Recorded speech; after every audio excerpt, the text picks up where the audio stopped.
ಎಲ್ಲರಿಗೂ ಶರಣಾರ್ಥಿಗಳು. Professor M R. Kumbar sir ಅವರ ಜನ್ಮ ಶತಮಾನೋತ್ಸವದ ಆಚರಣೆಯ ಅಂಗವಾಗಿ ಅವರ ಪ್ರೀತಿಯ ಶಿಷ್ಯಂದಿರು ಹಾಗೂ ಬಳಗದವರೆಲ್ಲರೂ ಸೇರಿ ಒಂದು ಅಭಿನಂದನಾ ಗ್ರಂಥ ಹಾಗೂ ಕ್ಲಿಪ್ಪಿಂಗ್ಸ್ ಅನ್ನು ತರುವ ವಿಷಯ ನನಗೆ ತಿಳಿದು ಬಹಳ ಸಂತೋಷವಾಯಿತು. Professor M R. ಕುಂಬಾರ್ ಸರ್ ಅವರು ಅಧ್ಯಯನಶೀಲರು, ಸದಾ ವಿಷಯದ ಬಗ್ಗೆ ಮಿಡಿತವನ್ನು ತುಡಿತವನ್ನು ಇಟ್ಟುಕೊಂಡಂತಹ ವ್ಯಕ್ತಿಗಳಾಗಿದ್ದರು. ಅವರು ಬಹಳ ವಿದ್ಯಾರ್ಥಿಗಳ ಮೇಲೆ, ವಿದ್ಯಾರ್ಥಿನಿಯರಲ್ಲಿ ಆಸಕ್ತಿಯನ್ನು ಮೂಡಿಸುವುದರಲ್ಲಿ, ಕೆರಳಿಸುವುದರಲ್ಲಿ ಬಹಳ ಸಂತೋಷವನ್ನು ಪಡುತ್ತಿದ್ದರು. ಅವರು ಸದಾ ನಮಗೆ ಚಿಲುಮೆಯ ಬುಗ್ಗೆಯಾಗಿ ಕಾರ್ಯನಿರ್ವಹಿಸುತ್ತಿದ್ದರು. ಪ್ರೊಫೆಸರ್ ಕುಂಬಾರ್ ಸರ್ ಅವರು ಕ್ರಿಯಾಶೀಲರು, ಸದಾ ಕ್ರಿಯಾಶೀಲರಾಗಿಯೂ ಚಟುವಟಿಕೆಯಿಂದ ಕೂಡಿಯೂ ಸಮಾಜದಲ್ಲಿ ಒಳ್ಳೆಯ ಕೆಲಸಗಳನ್ನು ಮಾಡಿ ನಿರಂತರವಾಗಿ ಅವರು ಸಮಾಜ ಸೇವೆ ಹಾಗೂ ಸಾಂಸ್ಕೃತಿಕ ಸೇವೆಯನ್ನು ಮಾಡುತ್ತಿರುವುದು ನಮ್ಮ ಗಮನಕ್ಕೆ ಬಂದು ಬಹಳ ಸಂತೋಷವಾಗುತ್ತಿತ್ತು. ಪ್ರೊಫೆಸರ್ ಕುಂಬಾರ್ ಸರ್ ಅವರು ಕರ್ನಾಟಕ ವಿಶ್ವವಿದ್ಯಾಲಯದ ಕ್ಯಾಂಪಸ್ನಲ್ಲಿಯೂ ಹಾಗೂ ಧಾರವಾಡದಲ್ಲಿಯೂ ಕೂಡ ಬಹಳ ಜನಮುಖಿಯಾಗಿ ಕೆಲಸವನ್ನು ನಿರ್ವಹಿಸುತ್ತಾ ವಿದ್ಯಾರ್ಥಿನಿಗಳಿಗೆ ಸಹಾಯವನ್ನು ಮಾಡುವುದಲ್ಲದೆ ಅವರಿಗೆಲ್ಲರಿಗೂ ನೌಕರಿಯನ್ನು ಕೊಡಿಸುವ ಕಾರ್ಯದಲ್ಲಿಯೂ ಕೂಡ ತೊಡಗಿ ಬಹಳ ಉಪಕಾರಿಯಾಗಿದ್ದರು. 1971-72ನೇ ಸಾಲಿನಲ್ಲಿ ಗ್ರಂಥಾಲಯ ಪದವೀಧರರಿಗೆ ಬಹಳ ಬೇಡಿಕೆ ಇದ್ದಿತ್ತು. ಗ್ರಂಥಾಲಯದಲ್ಲಿ ಪದವೀಧರರ ಆದವರನ್ನೇ ತೆಗೆದುಕೊಳ್ಳಬೇಕೆಂದು ಸರ್ಕಾರದ ಆದೇಶವೂ ಕೂಡ ಆಗಿತ್ತು. ಅದಲ್ಲದೆ ಕಾಲೇಜಿನ ಅಧ್ಯಾಪಕರ ಜೊತೆಗೆ ಗ್ರಂಥಪಾಲಕರ ಸಂಬಳವನ್ನು ಸಮೀಕರಣ ಮಾಡಿದ ಸುದ್ದಿ ಪೇಪರ್ನಲ್ಲಿ ಬಂದಿದ್ದರಿಂದ ಎಲ್ಲರಿಗೂ ಕೂಡ ಗ್ರಂಥಾಲಯ ಪದವೀಧರ ಆಗಬೇಕೆಂಬ ತುಡಿತ ಪ್ರಾರಂಭವಾಗಿತ್ತು. ಅದರಂತೆ ನಾನು ಕೂಡ ಒಂದು ದಿವಸ ಅರ್ಜಿ ಸಲ್ಲಿಸಿ ಅದರ ಇಂಟರ್ವ್ಯೂಗೆ ಲಿಖಿತ ಪರೀಕ್ಷೆ ಆದ ನಂತರ ಇಂಟರ್ವ್ಯೂಗೆ ಹಾಜರಾಗಿದ್ದು, ನಾನು ಕೊಠಡಿಯ ಒಳಗೆ ಸಂದರ್ಶನಕ್ಕೆ ಹೋಗುವಾಗ ಭಯಭೀತನಾಗಿಯೇ ಹೋಗಿದ್ದೆ.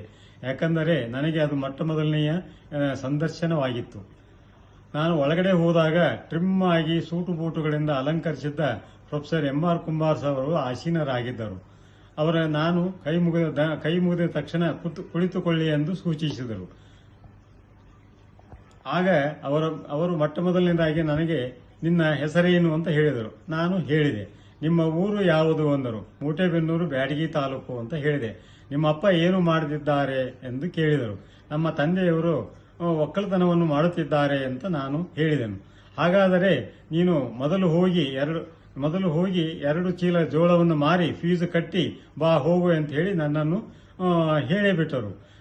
ಆಗ ನನಗೆ ಒಂದು ತರ ಮೈ ಜುಮ್ಮೆಂದಿತು. ಈ ನಮೂನಿ ಇಂಟರ್ವ್ಯೂ ಆದಾಗ ನನಗೆ ಮುಂದೆ ಏನು ಮಾಡಬೇಕು ಅಂತ ಹೇಳಿ ಸಂತೋಷದಿಂದಲೇ ಆಯ್ತು ಸರ್ ಅಂತ ಹೇಳಿ ಧನ್ಯವಾದಗಳನ್ನು ಅರ್ಪಿಸಿ ನಾನು ಹೊರಗೆ ಬಂದೆನು. ಮುಂದೆ ಅವರನ್ನು ಕಂಡಿದ್ದು ತರಬೇತಿಯ ಕೊಠಡಿಯಲ್ಲಿ.